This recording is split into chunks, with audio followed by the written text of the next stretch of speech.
Ya, Anda kembali di Indonesia Morning Show. Pasca menjabat Kepala BNN, Budi Waseso mewacanakan revisi Undang-Undang Narkotika. Poinnya, pengguna narkoba tidak hanya direhabilitasi, tapi juga dikenakan sanksi pidana. Tepatkah pecandu narkoba di penjara?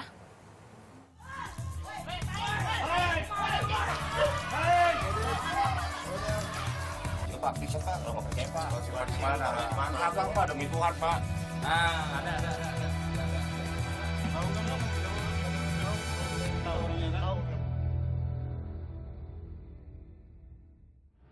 Saya kurang setuju karena kan itu pengguna. Daripada di penjara, mending dia direhabilitasi biar sembuh. Ya tepat juga sih, biar pada jerah jadi nggak pada ini kan pakai narkoba. Kayaknya perlu dilihat lagi ya. Sebenarnya yang perlu diberantas sih sebenarnya bandarnya ya. Kalau penggunanya, apalagi yang baru-baru, kasihan sebenarnya cuma jadi korban aja. Kalau misalnya dia di penjara, saya rasa kurang pas karena kan lingkungannya di sana sama orang-orang yang memang ini narkoba juga gitu ya. Baru menjabat Kepala Badan Narkotika Nasional, Komjen Budi Waseso sudah mengambil ancang-ancang untuk merevisi Undang-Undang Nomor 35 Tahun 2009 tentang narkotika. Pasal pecandu narkotika wajib direhabilitasi atau tidak dipidana menjadi sasaran untuk direvisi. Pria yang dikenal dengan sebutan Buas ini memandang pengguna maupun pengedar narkoba harus dikenakan sanksi pidana. Tapi kalau sudah menggunakan, bahkan sudah lama menggunakan, dia ketergantungan, baru bilang dia korban, dari mana? Gitu ya. Artinya begini, rehabilitasi itu jangan sampai jadikan alat untuk bersembunyi, soalnya dia bebas dari tindak pidana ya. Namun, usulan Buas untuk membuat pecandu narkoba dipidana belum mendapat respon positif sejumlah pihak. Salah satunya dari Dewan Perwakilan Rakyat yang memiliki tugas pembuat undang-undang.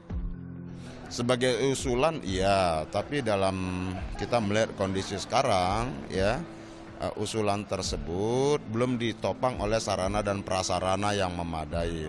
Direktorat Jenderal Pemasyarakatan Kementerian Hukum dan HAM menilai kondisi hunian lembaga pemasyarakatan di Indonesia sudah tidak memungkinkan dan kelebihan kapasitas sebesar 45%. Meski lapas memiliki fasilitas rehabilitasi narkoba, namun dianggap tidak layak. Tentu saja kalau di dalam lapas kan memang bukan tempat khusus untuk rehab. Jadi tentu saja prasarana-prasarana SDM untuk pendukung rehabilitasi itu ya tidak sesuai dengan yang diharapkan. Berbeda dengan tempat rehabilitasi yang ada di luar lapas. Misalnya di rumah sakit atau di panti sosial atau di tempat BNN.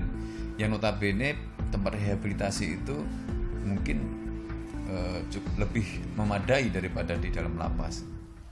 Sementara dari segi psikologis, penanggulangan narkoba paling tepat dengan rehabilitasi. Lepasnya para pengguna dari kecanduan narkoba diyakini mengurangi kasus narkoba di Indonesia. Bahwa dengan direhabilitasi, mereka bisa memperoleh kembali kemampuan mereka untuk memiliki kontrol dan kendali diri, satu. Lalu kemudian berhasil melepaskan ketergantungan secara fisik, ya. Jadi memang tatanannya harus seperti itu. Pemberian sanksi kurungan penjara pun tidak membuat takut pengguna narkoba lainnya. Bahkan kasus narkoba justru bertambah banyak. Jadi tidak pernah ada bukti bahwa pidana bisa membuat jerah, ya. Dan ternyata pidana itu tidak efektif, sehingga akhirnya kebijakan pun berganti. Kebijakan akhirnya yang sekarang diputuskan adalah bahwa untuk penanganan penyalahgunaan narkoba, sanksi hukumnya adalah untuk rehabilitasi. Berbagai pendapat dan hasil studi selayaknya menjadi bahan pertimbangan apakah revisi Undang-Undang Narkotika ini akan dilanggengkan atau tidak. Penanganan yang tepat sangat dibutuhkan untuk membebaskan Indonesia dari jerat narkoba. Gita Ayu Pratiwi, Bambang Adijatmiko melaporkan untuk NET.